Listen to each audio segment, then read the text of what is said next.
আজ আমি চিংড়ি মাছ নিয়েছি। এই চিংড়ি মাছের আমি ভাতে ভাপা বানিয়ে দেখাবো, নিরামিষ, খুব ভালো লাগবে। তবে এখন চিংড়ি মাছগুলো বেছে নিই।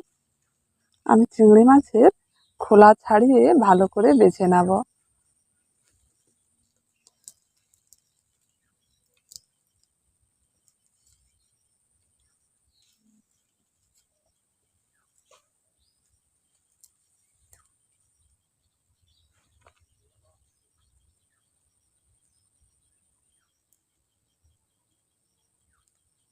এইরকম করে আমি খোলা ছাড়িয়ে নিয়েছি, সবগুলো এইভাবে করে বেছে নেব।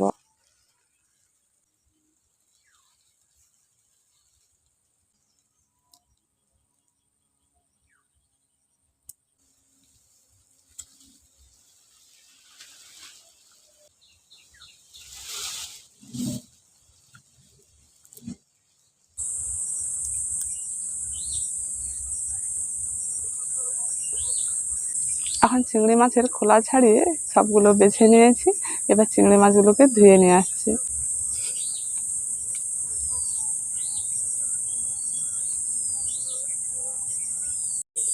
চিংড়ি মাছগুলো ধুয়ে নিয়ে এসেছি। আর আমি ভাতের মধ্যে ভাপাটা বানাবো চিংড়ি মাছের, তার জন্য আমি ভাতটা আগে রান্না করে নিচ্ছি। আমি চালটা ধুয়ে এর মধ্যে এখন দিয়ে দিচ্ছি। এবার জলটা দিয়ে দিচ্ছি।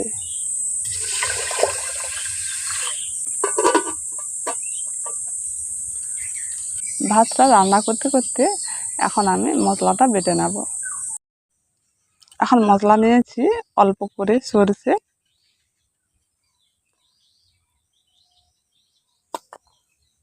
আর একটু বেশি করে জিরে নিয়েছি,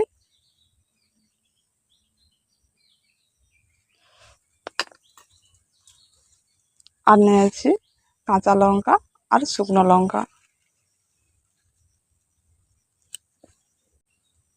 এগুলোকে একসঙ্গে বেটে নিচ্ছি।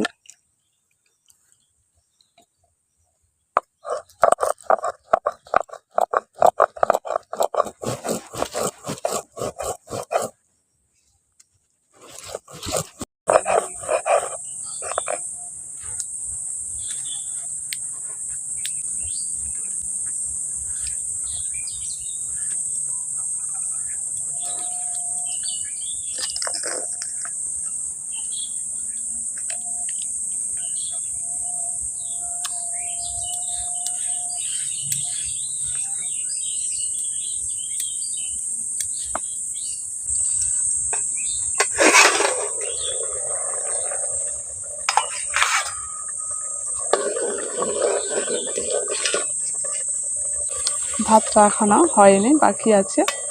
আমি ততক্ষণ চিংড়ি মাছের মধ্যে মশলাটা মাখিয়ে নিচ্ছি। এখন চিংড়ি মাছগুলো আমি এখন পাত্রের মধ্যে দিয়ে দিচ্ছি। এখন পরিমাণ মতো লবণটা দিয়ে দিচ্ছি, হলুদ গুঁড়ো হাফ চামচ লাল লঙ্কার গুঁড়ো, আর দিয়ে দিচ্ছি বাটা মশলা। সরষের তেলটা দিতে হবে, অন্য তেল দিলে কিন্তু ভালো লাগবে না। আমি এখন সরষের তেলটা দিয়ে দিচ্ছি।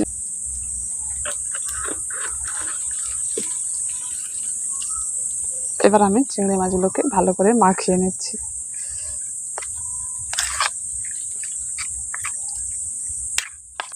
এখন সব মশলা দিয়ে চিংড়ি মাছগুলোকে ভালো করে মাখিয়ে নিয়েছি। এবার আমি 4টে কাঁচা লঙ্কা দিয়ে দিচ্ছি, আর একটু অল্প করে সরষের তেল দিয়ে দিচ্ছি। চিংড়ি মাছের ভাপার বাটিটা তৈরি করে নিয়েছি। এবার আমি ভাতটা দেখে নিচ্ছি হয়েছে কিনা।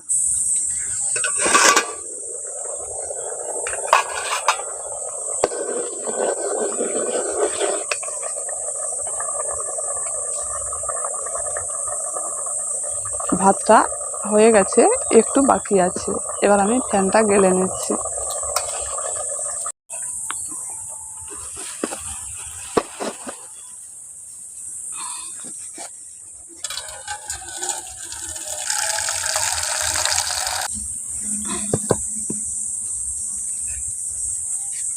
আমি ভাতের ফ্যানটা গেলে দিয়েছি, আর সামান্য একটু রেখেছি।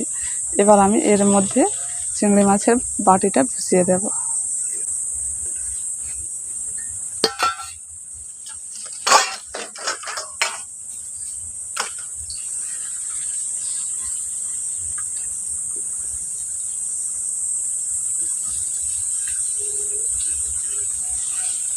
এইভাবে করে বসিয়ে দিয়েছি।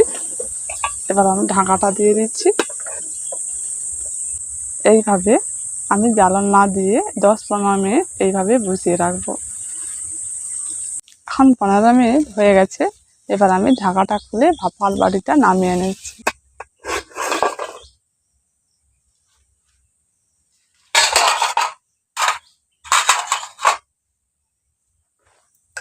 এখন খুব সুন্দর চিংড়ি মাছগুলো সিদ্ধ হয়ে গেছে, আর মশলাটাও খুব সুন্দর সিদ্ধ হয়ে গেছে। এবার নামিয়ে নিচ্ছি।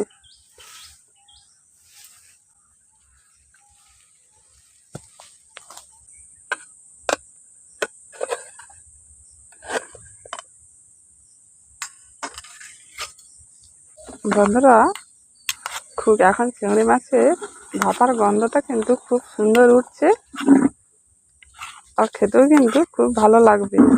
আর চিংড়ি মাছগুলো পুরোপুরি সিদ্ধ হয়ে গেছে, দেখুন। এইভাবে আপনারা নিরামিষ চিংড়ি মাছের ভাপা বাড়িতে বসে বানাবেন। ভাতের মধ্যে দিয়ে সিদ্ধ করে ভাপা যে তৈরি হয়, সেই ভাপা চিংড়ি মাছের খুব ভালো লাগে।